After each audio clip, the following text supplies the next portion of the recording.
السلام عليكم. اهلا وسهلا بيكم في فيديو جديد على قناتي افنان ايمن. وصفة النهاردة فراخ محشية ورز بالكبد والقوانص. من اجمل وصفات الفراخ المحشية اللي جربتها، وبجد هتشرفك في عزوماتك. هنبدأ بالطريقة وهسيب لكم المقادير بالظبط في صندوق الوصف. اللهم صل وسلم وبارك على سيدنا محمد. في حلة على النار هضيف الزيت والسمنة وانزل ببصل وسط مفرومة، هقلبها لحد ما تتبل واضيف البهارات. معايا عيدان قرفة وورق لورا ومعلقة صغيرة من بابريكا وملح وفلفل اسود وبهارات الفراخ. هنزل بعيدان القرفة وورق اللورا وهقلبهم مع بعض تقليبة صغيرة علشان تديني ريحة حلوة. وباقي كمية البهارات هقلبهم مع بعض، اخد نص الكمية واخلي النص التاني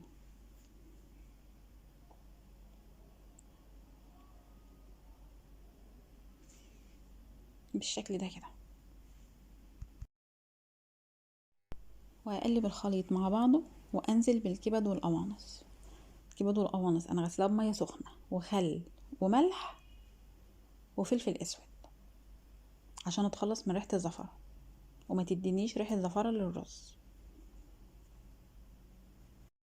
لو غسلت الكبد والقوانص بالطريقة دي مش هيديكي ريحة زفارة ولا طعم وحش للرز.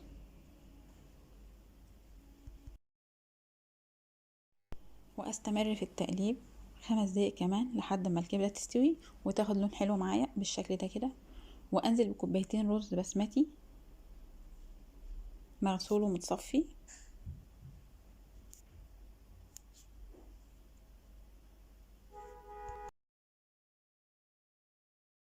وهقلب الرز مع الخليط تقليبة حلوة علشان الرز يلمع ويبقى مفلفل معايا.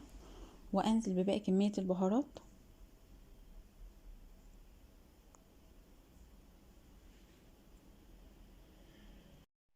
لكل كوباية رز كوبايتين مية، يعني كوبايتين الرز هحتاج لهم 4 كوبايات مية. انا هاخد دلوقتي كوبايتين مية بس واسيب الرز ياخد غلوة علشان اخد منه حشو الفراخ. انا مش محتاجة الرز يكون مستوي للاخر، يعني نص سوا. هغطي عليه واسيبه يشرب المية وارجع لكم تاني. وهنا الرز بعد ما اتشرب كوبايتين المية الاولانيين هاخد منه 4 معالق كبار لحشو الفراخ.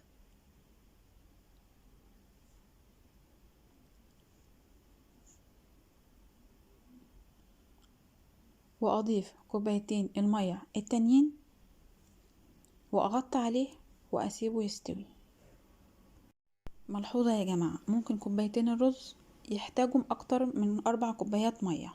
ما تكتريش المية في الاول، ولو احتاج بعد كده هتقدري تضيفيله.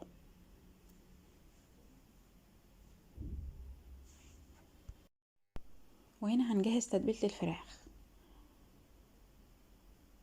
معايا معلقة كبيرة ملح، معلقة صغيرة بابريكا، معلقة صغيرة بهارات الفراخ، معلقة صغيرة فلفل اسود ورشة شطة ورشة قرفة.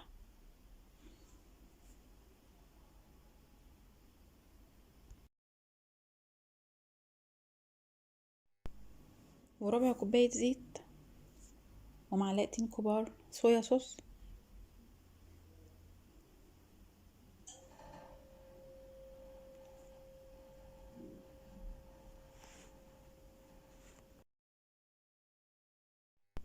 وهقلب الخليط كويس جدا واتبل به الفراخ.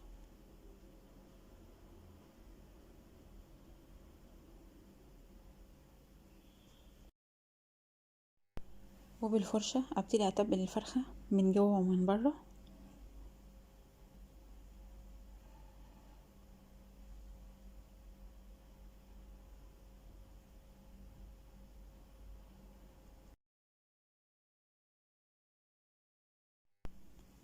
وبعد كده احشي الفرخة.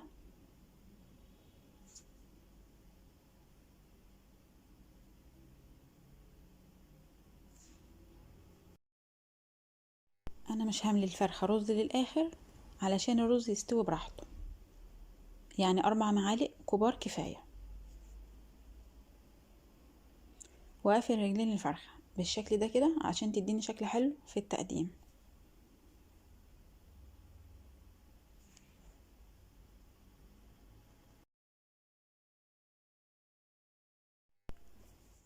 وأثبت أجنحة الفرخة بالعيدان الخشبية، وتقدروا تستغنوا عن الخطوة دي تماما، هو بس بيديني شكل حلو في التقديم.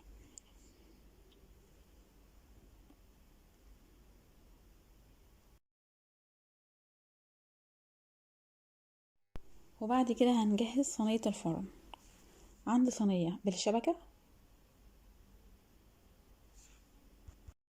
هحتاج لحباية فلفل وحباية بصل وحباية طماطم، هقطعهم وأضيفهم للصينية.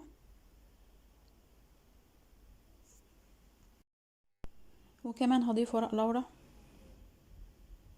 وعيدان قرفة وحبهان ورشة فلفل اسود ومعلقة صغيرة ملح.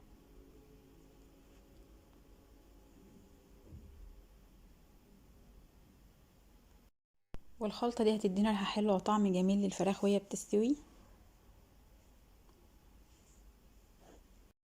واضيف الفراخ على الشبكة وانزل بكوباية مية سخنة مغلية، واغلف الفراخ بورق ألمونيوم واضيفها للفرن ساخن مسبقا، فرن من غير شواية، على درجة حرارة 200 لمدة ساعة ونص. ما تفتحيش على الفراخ قبل ساعة ونص،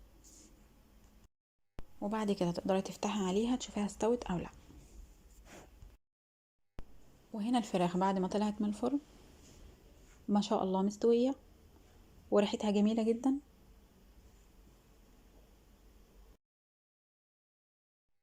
هاتين الفراخ بالصوص اللي موجود في الصينية وادخلها على الشواية تاخد لون من الجنبين.